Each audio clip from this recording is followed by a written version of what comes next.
My name is Evelyn Cole, and at 68, I thought the hardest part of my life was behind me. I had buried a husband, raised a son, and spent decades teaching high school history in a town where people cared more about Friday night football than about the past. Ordinary things defined me: lesson plans, casseroles, leaky gutters. That morning at Graywater Airport, I realized how quickly ordinary can vanish. Aaron, my son, had boarded his flight just minutes earlier. I watched his plane carve through the thick gray sky, a shrinking speck of silver. My granddaughter Millie squeezed my wrist so tightly I thought the bones might grind together. She was 7, with a rabbit toy under her arm and freckles across her nose. But her voice carried an urgency far older than her years. "Grandma," she whispered, "we have to leave. Now." At first I thought she was being dramatic. Children get restless in airports. They see shadows where there are none. But then I followed her gaze. 2 men in dark coats leaned against the glass wall, shoes streaked with salt, eyes fixed not on departure boards or phones, but on us.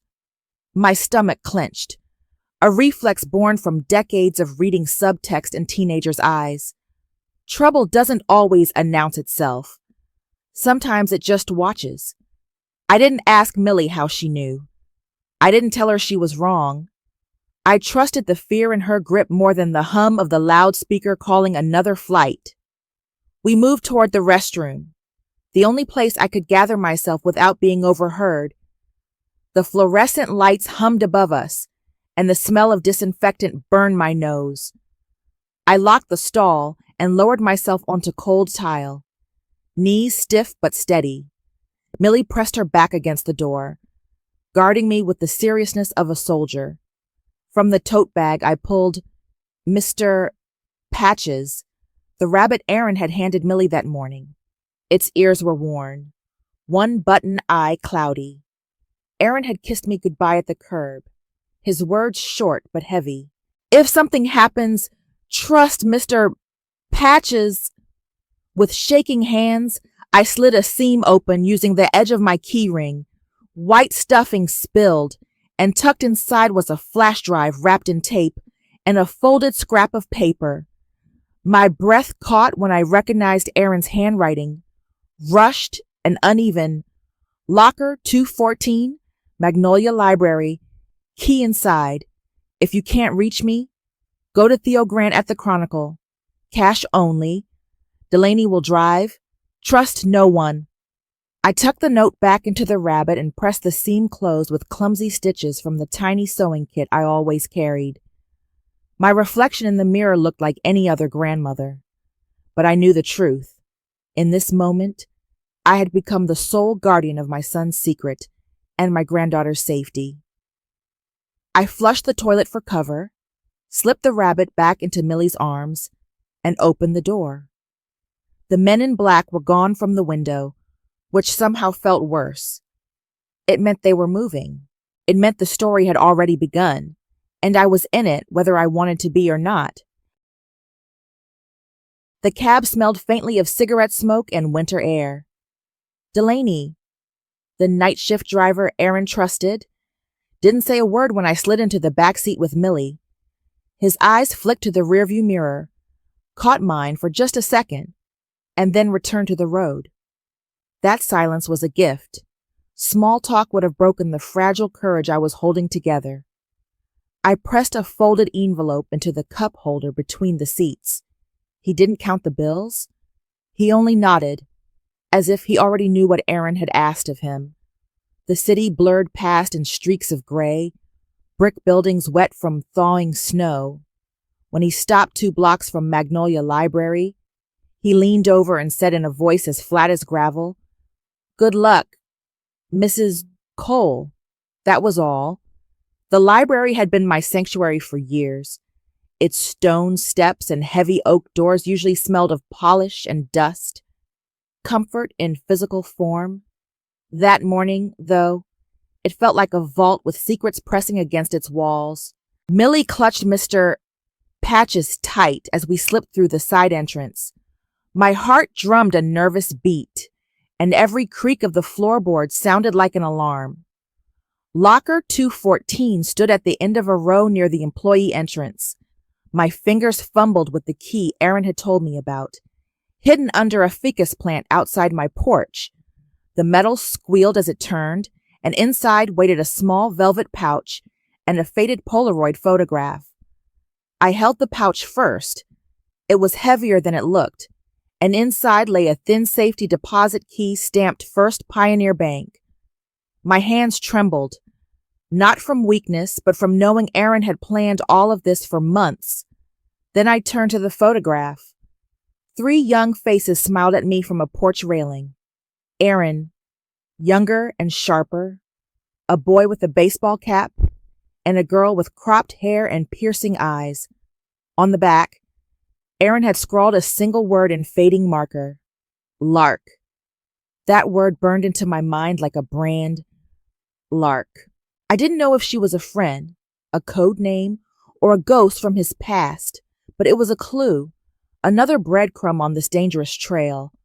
"Grandma," Millie whispered, tugging my sleeve. "He's here." Through the glass entrance, one of the men in black leaned against a pillar, pretending to check his phone. His posture was casual, but his eyes weren't.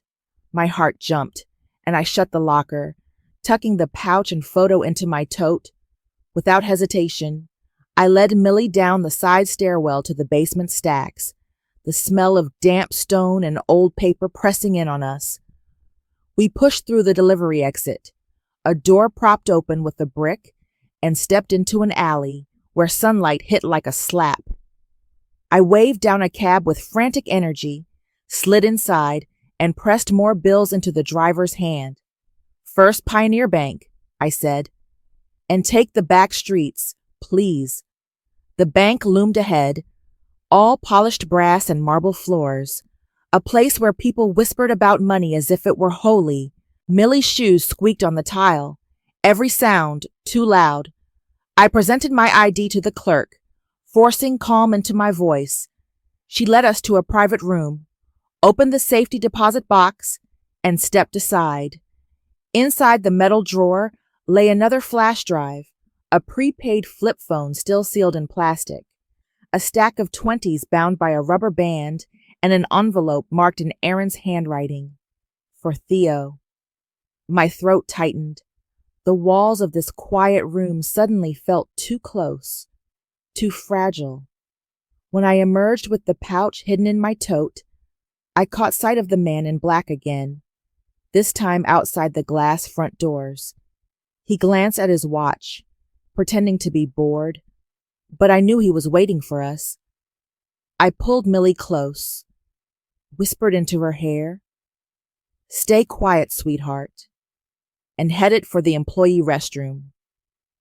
The back door there was marked emergency exit. A warning sticker said an alarm would sound, but when I pushed it open, the only noise was the heavy clang of metal.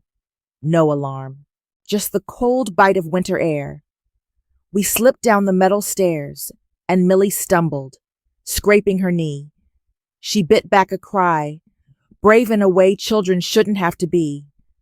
I lifted her into my arms and kept walking, the weight of her small body steady against me. Somewhere behind those polished doors, a man in a black coat was still waiting, but we were gone, carrying Aaron's secrets in a rabbit toy and an envelope that could change everything.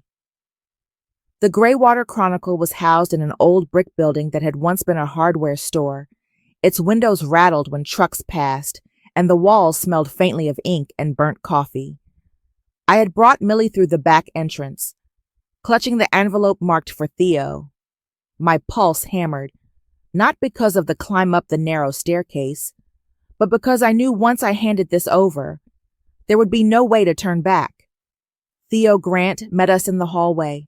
He was taller than I remembered from town meetings, his shirt rumpled, hair thinning, and eyes sharp as tacks. He didn't smile.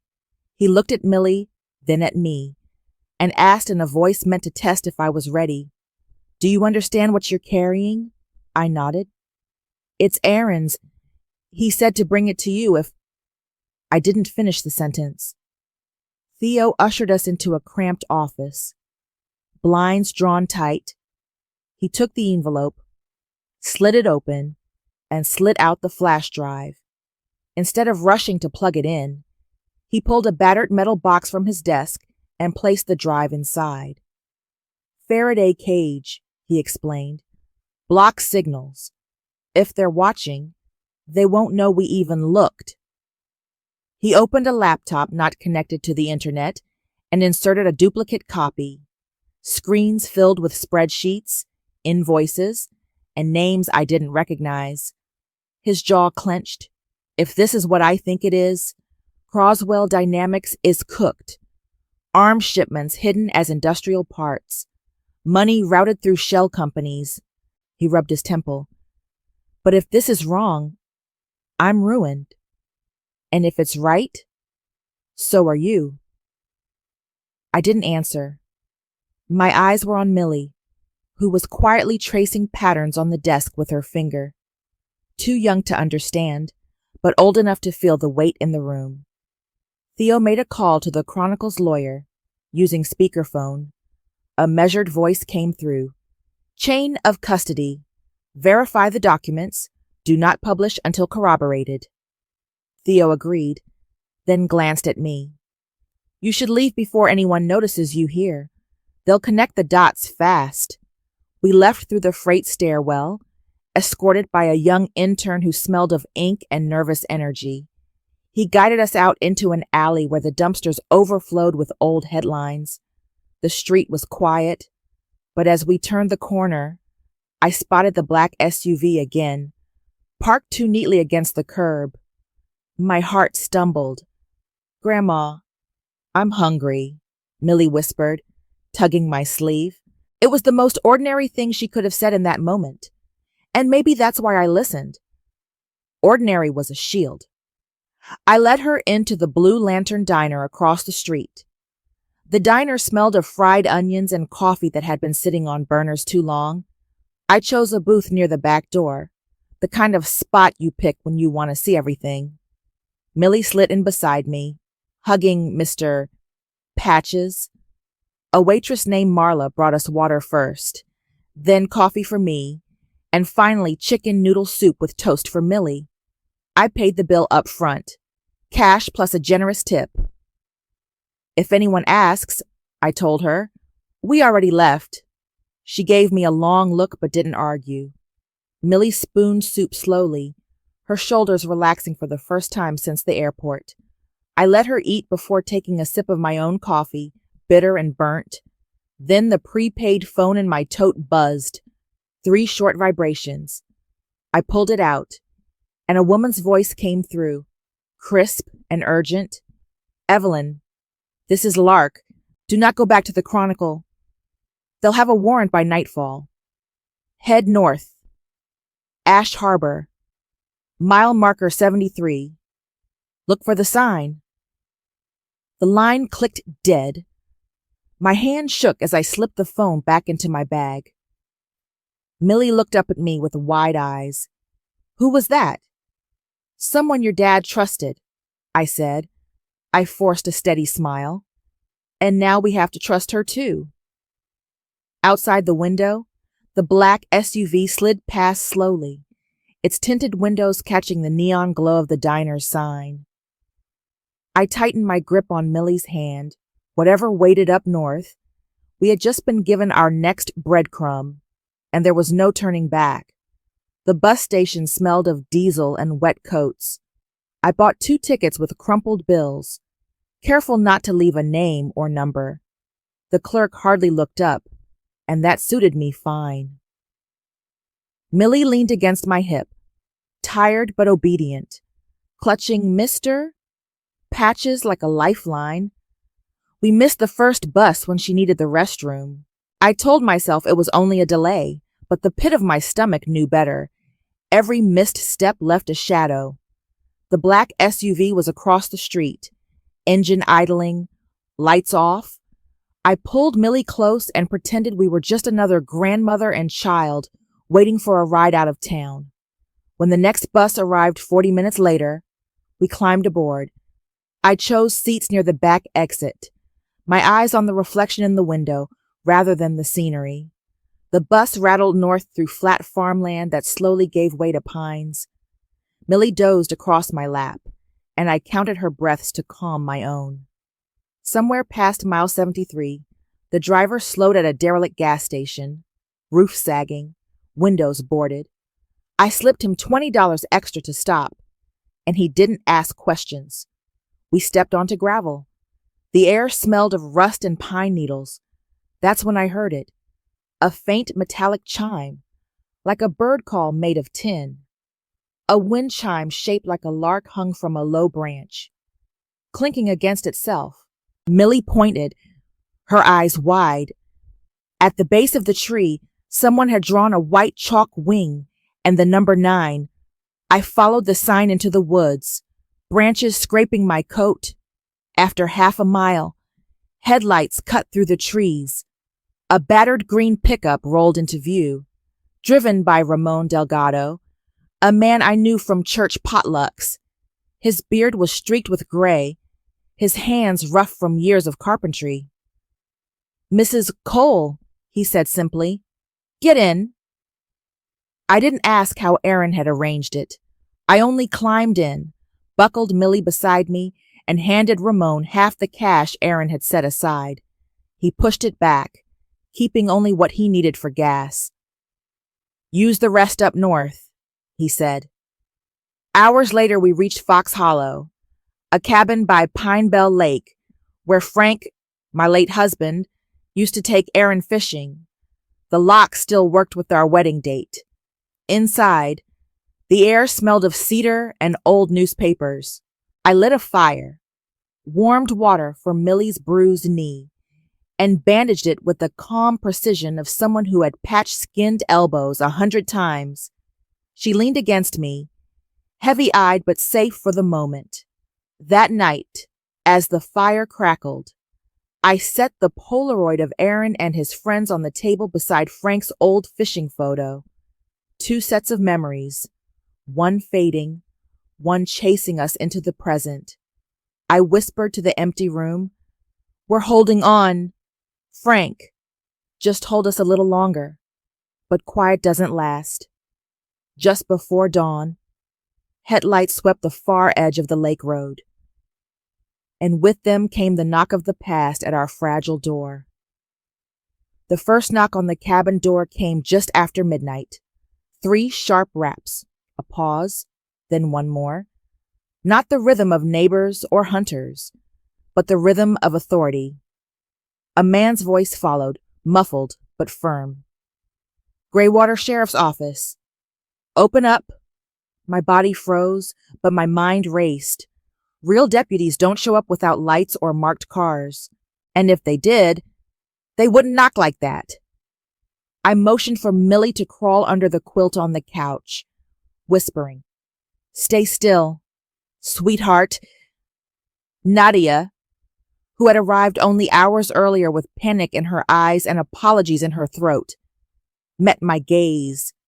She didn't need convincing. We both knew the cabin was no longer safe. The prepaid phone buzzed at that exact moment. I pressed it to my ear. A woman's voice came through, clear and urgent. "Evelyn, this is Lark. They have a search warrant aimed at Nadia. Get out the back. Now. Use the red flashlight. Head for the woods." I didn't ask who she was or how she knew. Aaron had trusted her, and that was enough. I shoved a small envelope of bills onto the kitchen table with a note for the door, if we break it, because old habits of decency die hard, even in flight. We slipped out the back door, moving quickly down the narrow path to the tree line. I clicked the red filter over the flashlight. The glow faint, but enough to keep our steps together. The forest swallowed us whole, branches snapping underfoot, the smell of damp pine filling our lungs. Behind us, the cabin door splintered with a crash. Shouts followed, then silence. Half a mile in, we came to a wooden bridge stretched across a creek. The boards sagged with age. Nadia tested one and it groaned, snapping halfway through. She lurched forward, nearly tumbling into the water, and I grabbed her arm, twisting my wrist so hard I felt it strain. Pain flared, but I held on until she regained balance.